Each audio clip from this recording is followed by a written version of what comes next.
Hello there, Scotty. You are not. It's time to finish this up to finally talk about. I'm trying to get it so it stop tipping.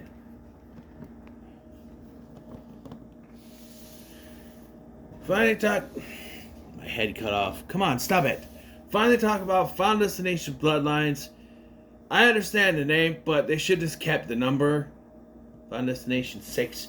Because I remember when they announced the name, I'm like, every time they divert from the number, the movie sucks. Well, I'm happy to admit I was right. No, I was kidding. I was wrong. I was wrong. Before we continue, I have a confession to make. Throw it. I don't wanna. Throw it. Alright. I didn't actually have a girlfriend named Sharon that got all curse splat from the gymnastic thing. I was doing a bit. It was actually from Men in Black 3. I'm sorry.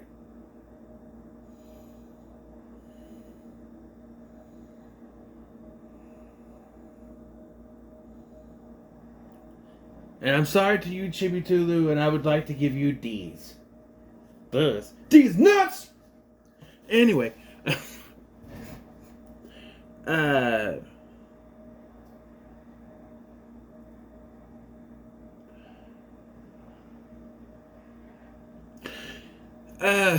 So, Final Destination Bloodlines. It's a long time coming. 14 years. 14 years since the last one. 2011. Yeah, I thought about that when I looked at it last night after I got done doing my review today. I'm like, oh, 2009, that's 14 years.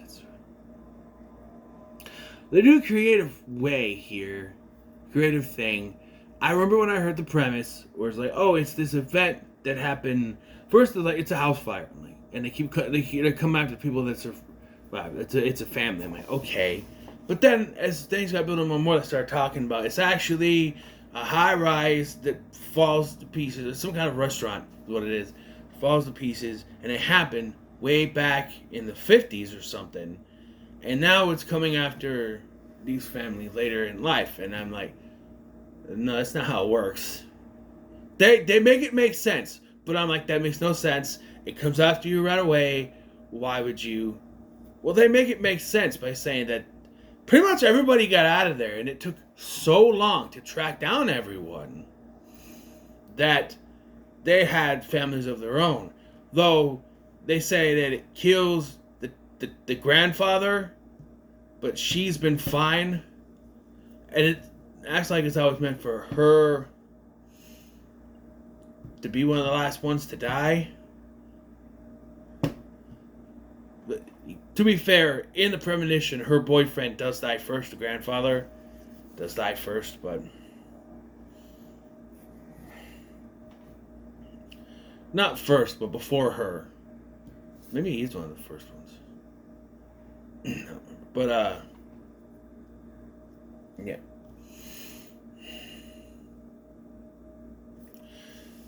So yeah, and then they announced the cast, and I was excited because of this. I know this cast, right? Richard Harmon, I know from Grave Encounters 2, and he was the second Cat Boomerang on The Flash. Anna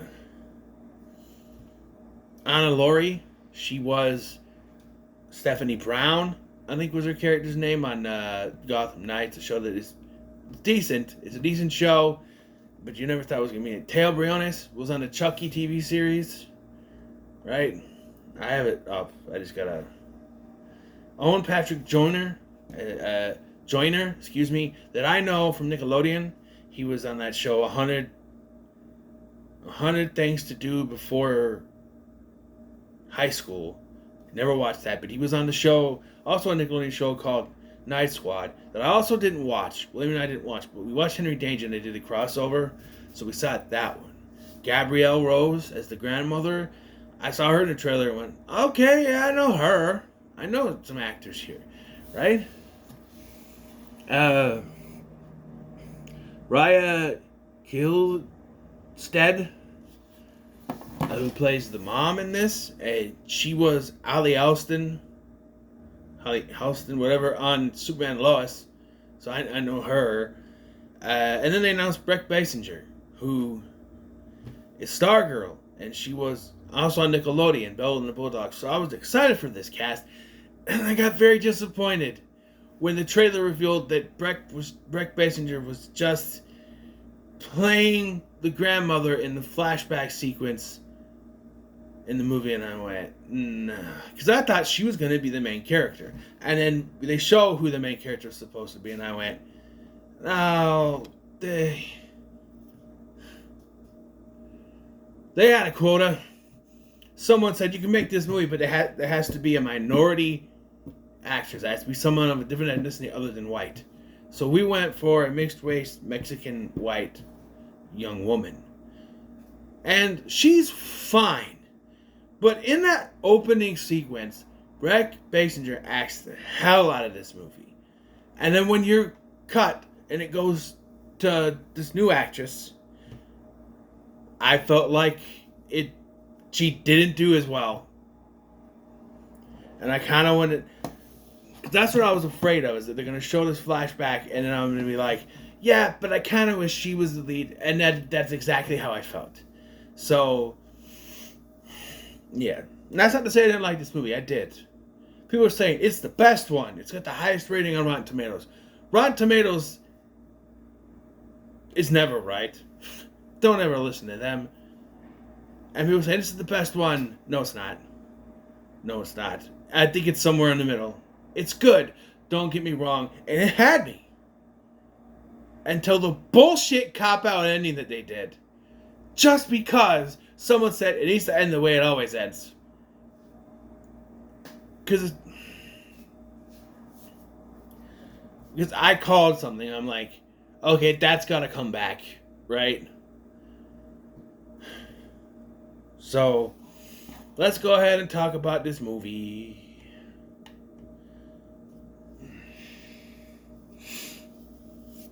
So we start off in the 1950s, actually. 1969, excuse me. 1969. That means that the daughter would be my mom's age. Or a year younger, excuse me. Yeah. She would have been born in 1970. So she'd be a year younger than my mom. And yet Stephanie is not my age. She would be closer to my brother's age. So she would have been born in the 90s. I think. Maybe even in the 2000s, now I'm thinking about it. But anyway, which is weird, now that I think about that. I think they made the oldest child too young.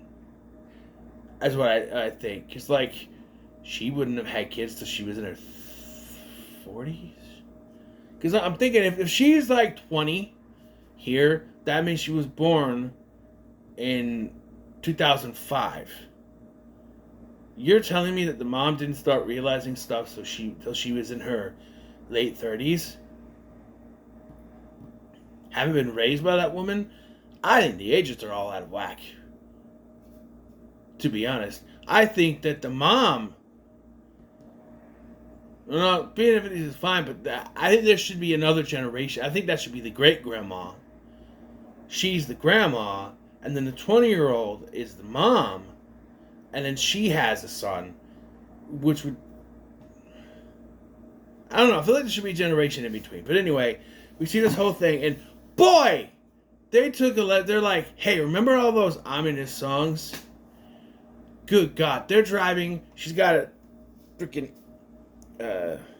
blindfold on, and on the radio you hear, I see a bad moon rising. Dun, dun, dun, dun, dun. I'm like, because I had to rewind it. I'm like, oh, I'm on CCR. And then when the second song started, I'm like, wait, what was the first song that was playing? Bad Moon Right. Okay, I get it. Cool. And then the second song, I need to go down. Oh, Ring of Fire by Johnny Cash. That plays on a little radio when they get ready to go into this place, this the Sky View. It's a high-rise restaurant, and fuck off with these restaurants. I see these restaurants all the time. I see them. Jane was dating what's his face in the second Thor movie on one of those things, and I just look at things like that and I go, no, fuck that. Nope, not going up there. No. No. Nope. Not doing it. Not doing it. But she goes up and we see these people are there and they're having time. There's a lot of building up to this.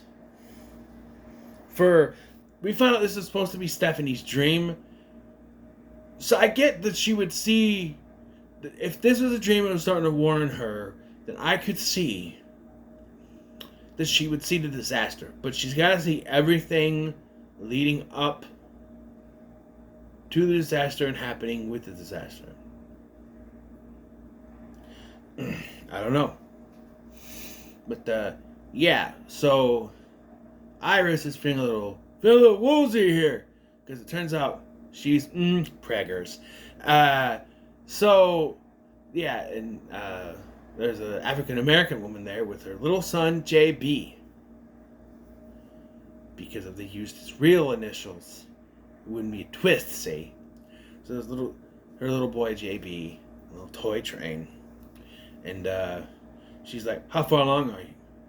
She's like, what? About 1 or 2 months.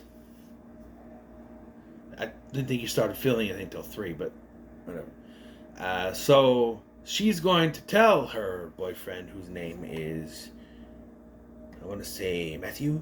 No. Paul. I was way off. To tell Paul the truth. But he proposes to her on this high rise. Because he gets help from someone named Jake. This is the sticks, he used to be Jacob. But anyway, and the guy's like, oh, Jake was let go this afternoon. So my thought is he tried to do that and he got fired for it. They don't ever specifically say that, but they sneak on anyway. And yeah, so there's this kid who has a penny. He throws it and it goes into an air duct and it causes all these problems.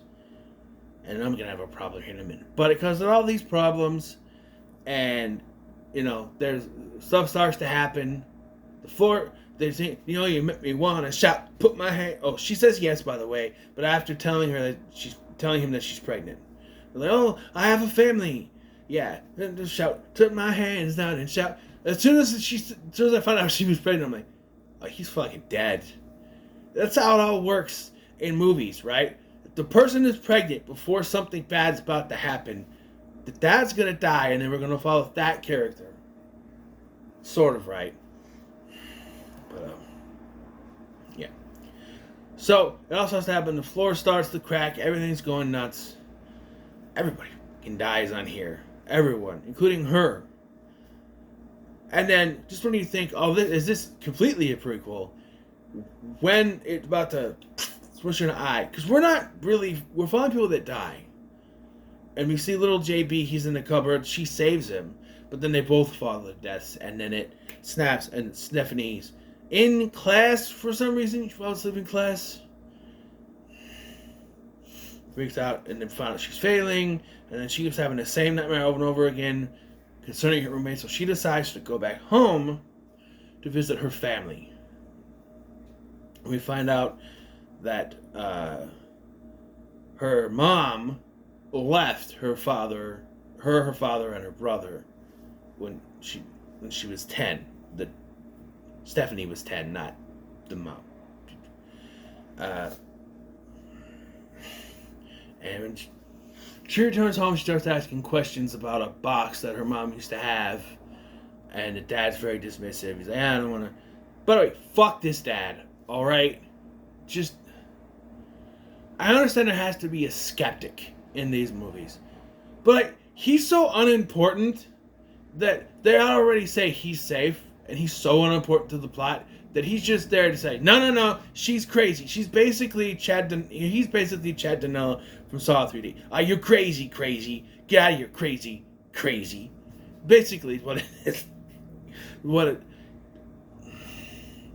Basically all it is. But anyway,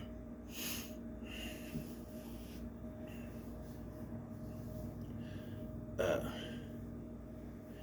so she, so upon learning that her brother Charlie, Teo Briones, is going to go over to the cousin's house, because they're all very close, I guess, she decides to go with, and then she gets reintroduced to the cousins, Eric, who is Richard Harmon, Julia, who is Anna Laurie, and Bobby, who is Owen Patrick Joyner.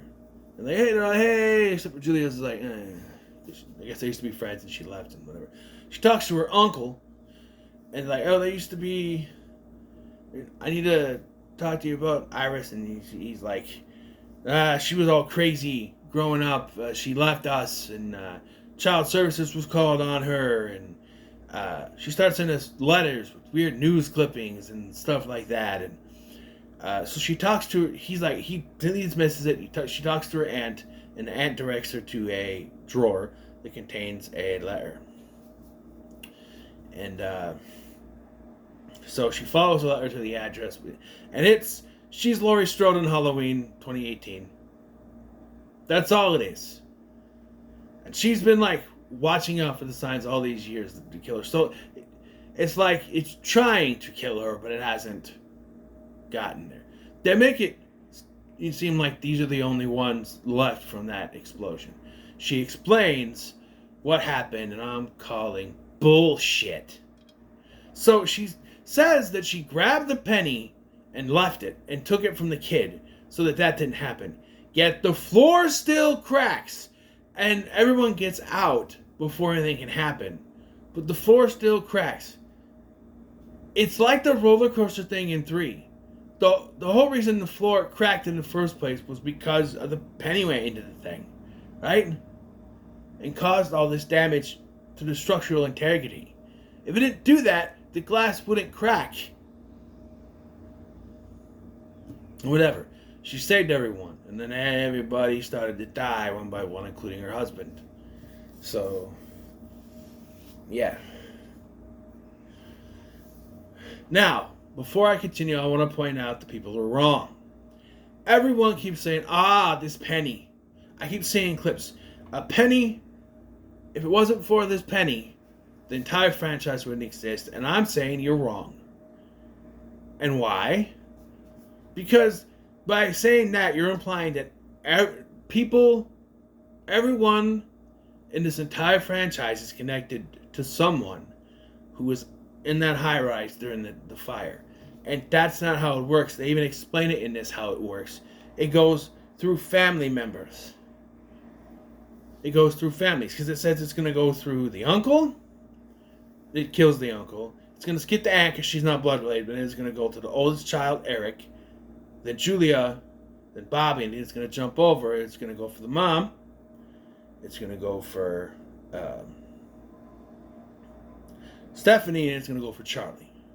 And the dad is safe. So if it goes through the generations of the bloodline, then Alex's mom or dad would have died too. Same thing with Todd's mom or dad. And if you point out, well, Claire's dad, but if that was the case, then wouldn't Claire have died shortly after anyway, because it goes through the bloodlines. She would have been a target. Unless she was saved by something and it came after her later. I don't know.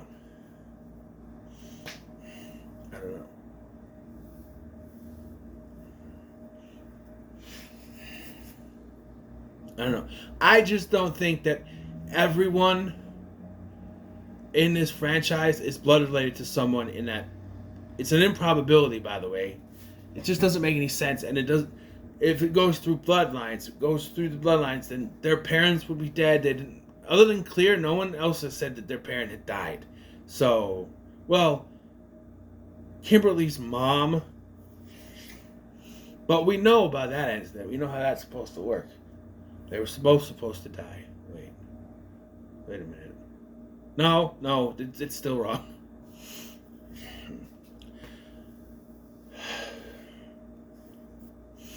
So anyway, back to this.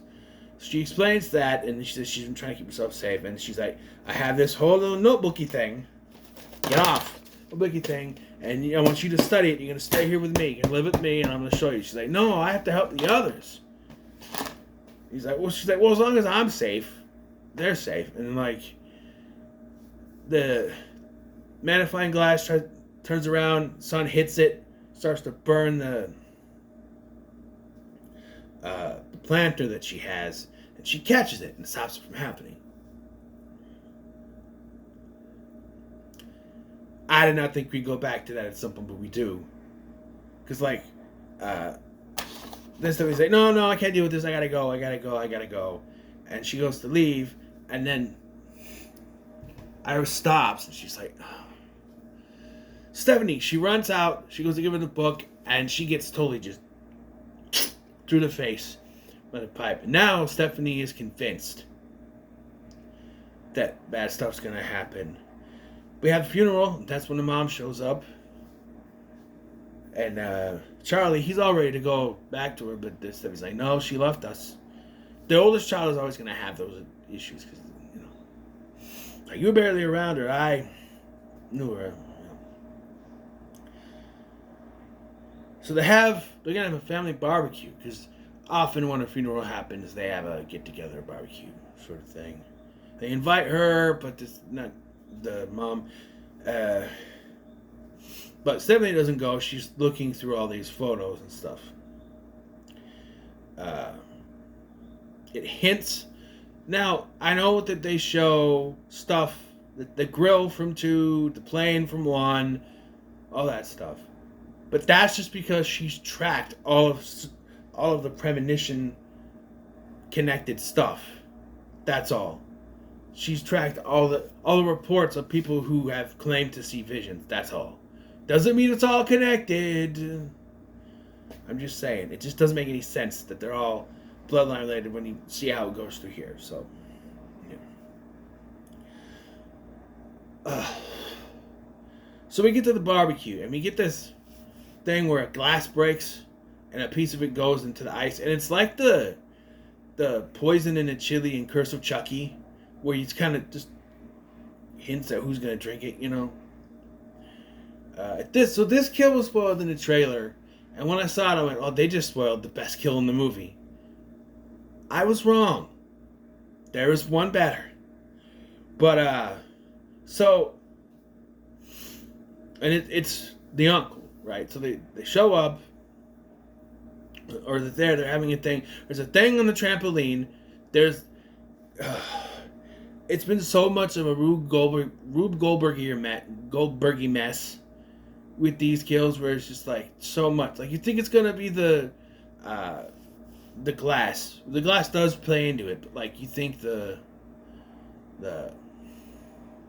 trampoline's gonna play into it.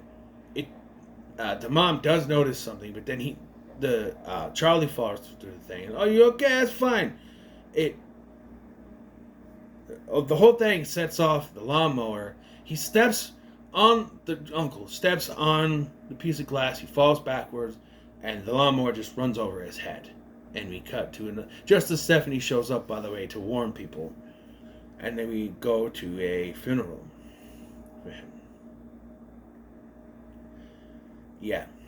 So then Stephanie tries to explain what's going on, and people don't want to listen. They explain that Eric will be first, because he's the oldest, and then it's going to go Eric, Julia, Bobby, and then cut the other side. It's going to go to the mom, Stephanie, and Charlie. And then once that's done, the only ones that are safe are the aunt and the dad, because they're not related.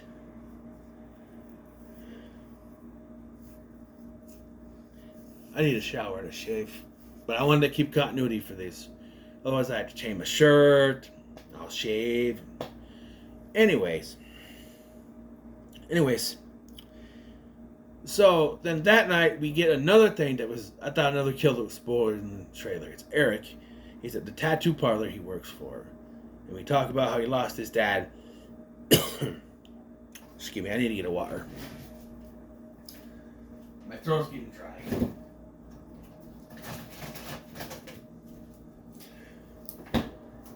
I don't work tomorrow, but water is always better for a dry throat. So,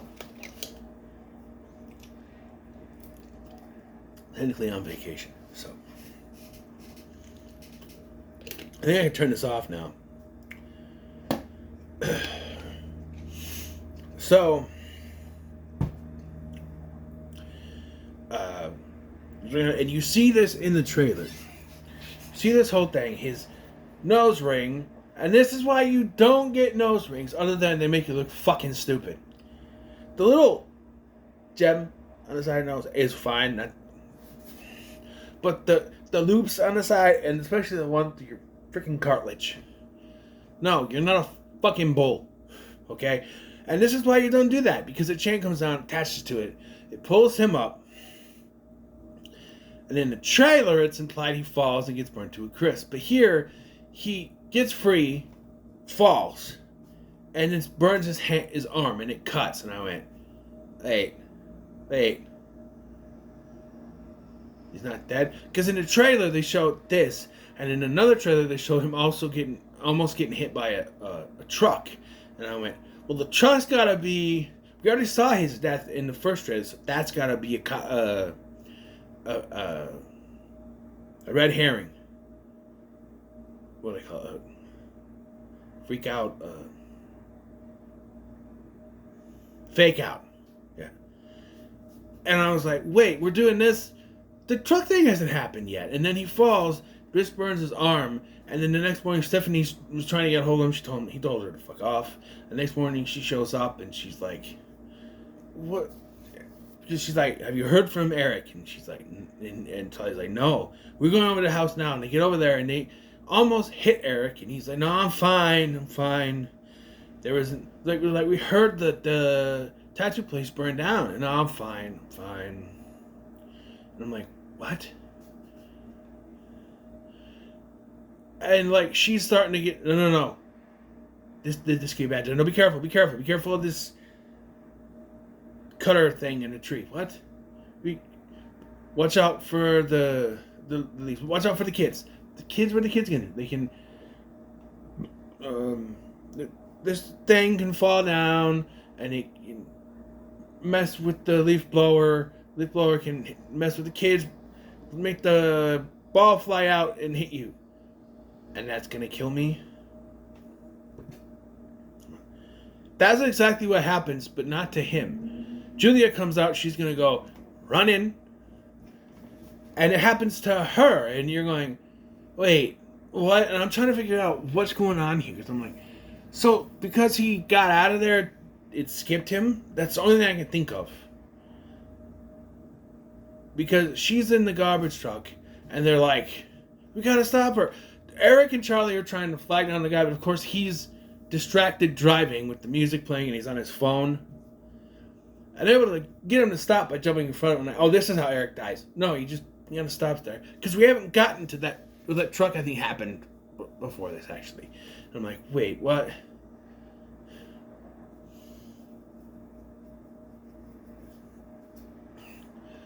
And she's like, it's okay, you're not next. And then she gets squished by this garbage truck thing, which is gnarly.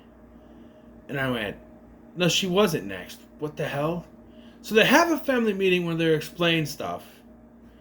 And it turns out, and I'm still calling bullshit, it turns out Eric is the product of an affair that the aunt had with some other guy. And they keep saying this guy's name. And I'm like, is it someone we're supposed to know? I have no idea who this guy is. And I went, okay, that makes sense. Wait. No, it doesn't. Why did all that stuff happen to him why did all the Rube Goldberg Final Destination kill stuff happen to him at the tattoo parlor if he wasn't supposed to die? What was the point of that? It was a misdirect. It was purposely done by the writers to make us think he was going to die. And the only thing I think of is they filmed that sequence just for the fucking trailer. That's the only reason why they did it. Otherwise, it makes no sense in the context of this movie. He should have just been fine. It's the only reason they did it is we need a red herring kill. A red herring death scene for the trailer. Make people think he's going to die. And that made me confuse people when you saw another trailer where he's standing by a truck and you went, wait. So that must be the red herring. And that's how he dies. I'm like, So does he actually die from the truck? No. Well, at least at this point he doesn't die. He's safe. So now everyone believes her, except for the dad, because he's got to be the one. You're crazy. Yeah. By the fact that 2 people in their family, 3 if you count Iris, have died mysteriously. So they decide, hey, Grandma had a friend named JB, that little boy. And they start going something river, Ocean River, Open River, Clear River. Oh, it's like Peace River, Clear River. Oh, is it like Clear River? Okay, there's a nod.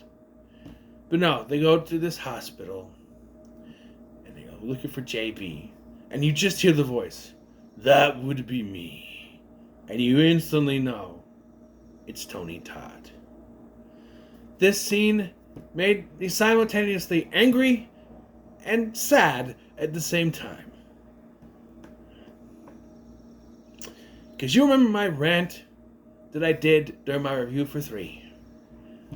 Well, oh, fuck. Shit. I'm not taking it back either. I'm not taking it back because I have my issues with this.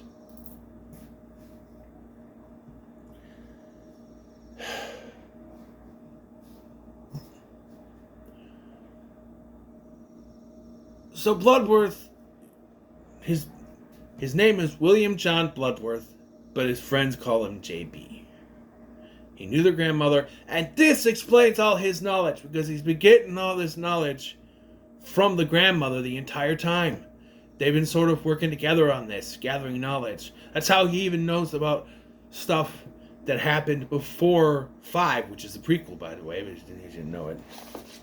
I'm a prequel. But, like, yeah, just that explains his connections. You know, they said before, he's not the embodiment of death. The Groby had a theory, what if he's one of the Reapers? Turns out he's just a guy. He was a little boy. He still has the train. And he's retiring because, like the grandma, I forgot to mention, she had cancer. I don't like it. She's like, now it's got me. Cancer. Bastards. And now, like, he's got it too. So it's a slow burn, I guess. And that gives me a question here. If that's the case, if there's way too many for him to go after, why not give them all simultaneous heart attacks? Just they're all descending and all of a sudden, you know, I'm just saying. So he says, like usual, there's only 2 ways to survive. There's, you can either take the initiative, kill someone, and you get their time, or you have to die and be resuscitated, come back to life. And I went, well, that didn't work because Kimberly's dead. I'm like, that didn't work, Kimberly's dead. He's like, there was one survivor. And I'm like, oh, it's going to be JB, right? He's the little boy. That's the whole thing. He is a little boy. But they're talking about Kimberly. And I went, no, she's dead. She died in a wood chipper. You remember? Look, a lot of people say they don't count that as canon. But it's part of an official DVD special feature. To me, that makes it official. So I don't care whatever bullshit retcon they gave here. She's fucking dead. The only thing that would convince me is if you were to get AJ Cook to physically come back to the movies and reprise her role, then I would accept it. But the fact they just mention her. By the way, just because they say she survived that and technically ended the line doesn't mean that he just didn't stop paying attention to her afterwards because he thought she ended it. The whole thing with Brian dying at the end tells you it's not over, and yet they still I'm not taking this canon. She's not alive. She's fucking dead. Now watch, they'll announce AJ Cook casted for the 7th one that they're gonna make. So anyway, during this, Eric comes up with an idea because they've been teasing this peanut allergy for Bobby the entire movie. Because they're like, the mom brings cookies and those are peanut. Is there peanuts? Is there peanut butter in this? And they're like, you trying to kill my brother? And I'm like, She's like, oh, I forgot. And then like they're getting ready to go in the Winnebago thing, the trailer that she lives in, and they're like, Eric throws the peanut butter out into the trash, and then he goes with them. So Eric's like, hey, if we activate your peanut allergy and I resuscitate you, and you die from it, and I resuscitate you, then you'll be free from the bloodline, from this curse. Everyone will be free. We'll end it. They don't want to do it. He agrees to it, but they sneak off. They go to the vending machine, and I do like when he's going to do peanuts. He goes, "Hey, if we're going to do it, we're not going to do this unsalted bullshit. Give me those." And it's peanut butter cups. It's a way to go. Peanut butter cups.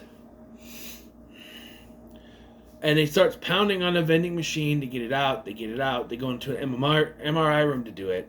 And the MRI activates. The whole time you're watching this, you're like, something's going to happen here. Probably going to end up with Bobby being dead. Something's going to happen. Bobby's going to die. We've seen how these things work in Happy Death Day. They go way further with this one, though. But anyway, Happy Death Day 2, excuse me.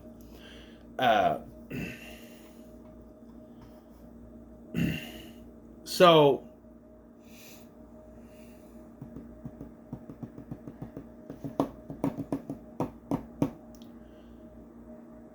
while the others realize that, I want to point out the part that made me cry is Bloodworth's speech, Tony Todd's speech about you never know when it's time to go, and when that happens, you never know when your time on this earth is going to go, it's going to be ended, and all that. And it just, in hindsight, with his death, he died before this movie came out, so this is posthumous. It just makes me, I cried, man. I had to pause it after that part, because it hit me. It was ruined because I was crying up my nose, and then my body said, "You have to pee right now." I'm like, really? So I had to go. Yeah, I had to pause it for a minute because it got me. Rest in peace, Tony. I was afraid they were going to do something like he ends up dying from one of those things, and I'm like, that would be disrespectful to say that he's just going to go die of cancer now. Though, given the ending, who knows if he made it to cancer. We'll get there. So, during this, Eric's trying to get him. He eats the peanut butter. I do like how it doesn't affect him right away. And he's like, "Are you fucking kidding me? Maybe I grew out of it." Fucking kidding me. He won't give him the EpiPen. He's like, no. And then, apparently, an MRI is a super powerful super magnet that attracts not just the metal in the room, but all the metal in the entire fucking hospital, which makes no sense. Everything metal starts to like fly towards the thing. Isn't the EpiPen metal? Why didn't that get tried? But like, Eric gets pulled. His piercings start to get pulled out.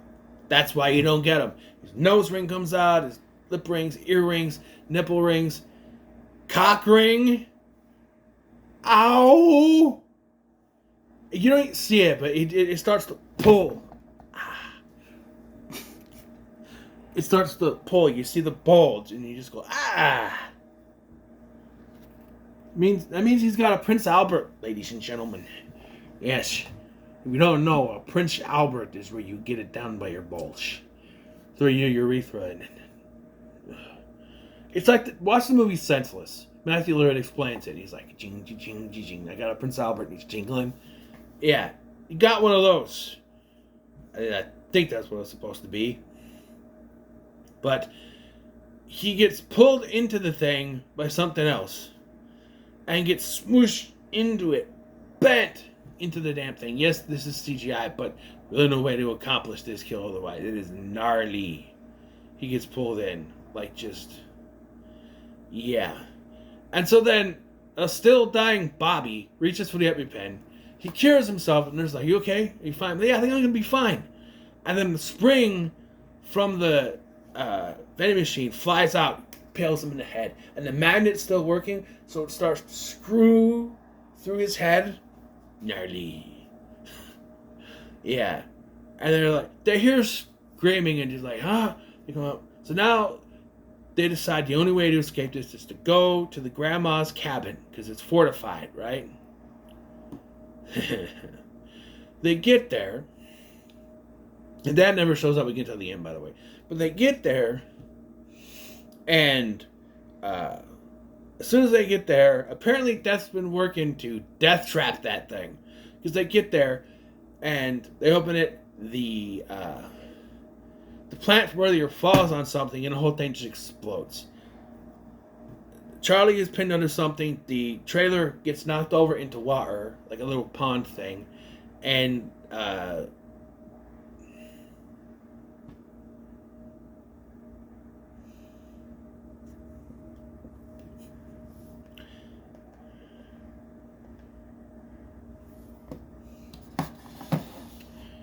Stephanie, I forgot her name.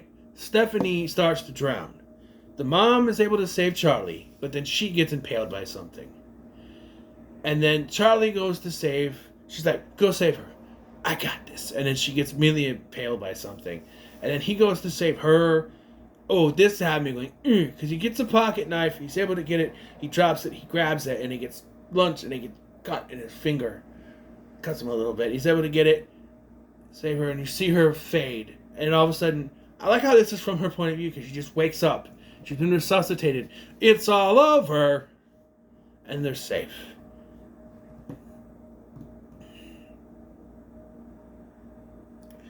Or so you would think. We cut to some time later, and Charlie's getting ready to go to a prom with his date.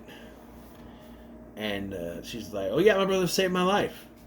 And the girl's dad is like, yeah, well. He's like, what? Well, you weren't technically dead. If you passed out, then he just brought you back to consciousness. You weren't dead. I'm like, no, bullshit. That's a cop-out. That is a cop-out. What happened was exactly what happened with fucking Kimberly.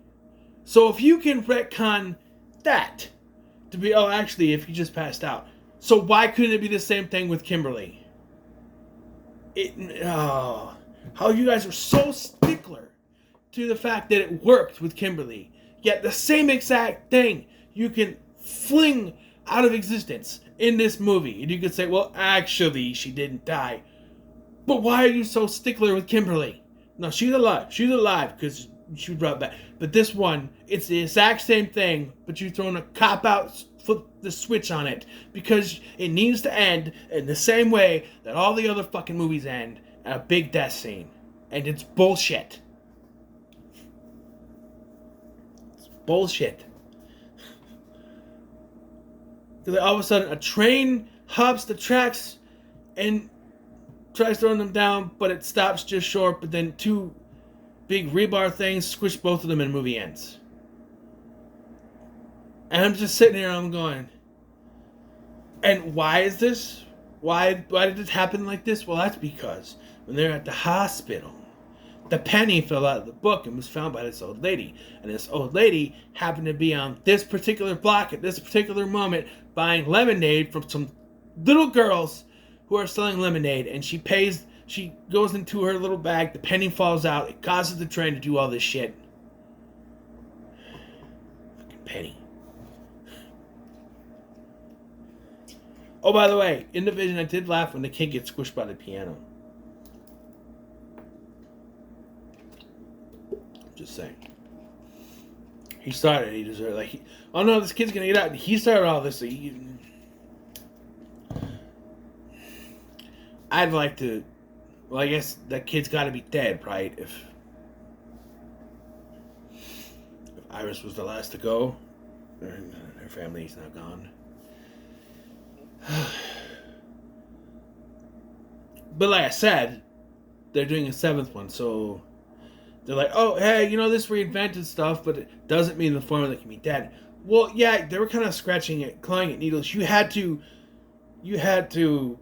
make the fifth one a prequel for it to work, right? because it was more just about CGI 3D kills in the fourth one. That is a goofy ass movie, and then this one you had to reinvent the wheel and give us a new concept, which does work, by the way. So now what are you gonna do? I don't know, but I liked it. It's another pretty good. Yes, excuse me. Another solid entrance in this franchise. Solid entrant in this franchise. But I think it's far from the best. I put it somewhere in the middle. It all just felt too modern for me. I guess I prefer the older ones. I don't know. Modern horror. There are some good ones out there, but everyone says, "Oh, this is better than some other." No, 80s and 90s stuff is still better than me. So even some 2000 stuff, which is why I love this franchise, because it's my era of horror. Maybe that's just me, but I don't know. I don't see this as the best, but it's good. Don't get me wrong, it's good. It's the highest grossing one. Threw me for a loop. But anyway, what are your thoughts on Final Destination Bloodlines? Let me know in the comments. So much. Like, share, and subscribe. Thanks for watching. I'm Scott, and I'll see you in the next one.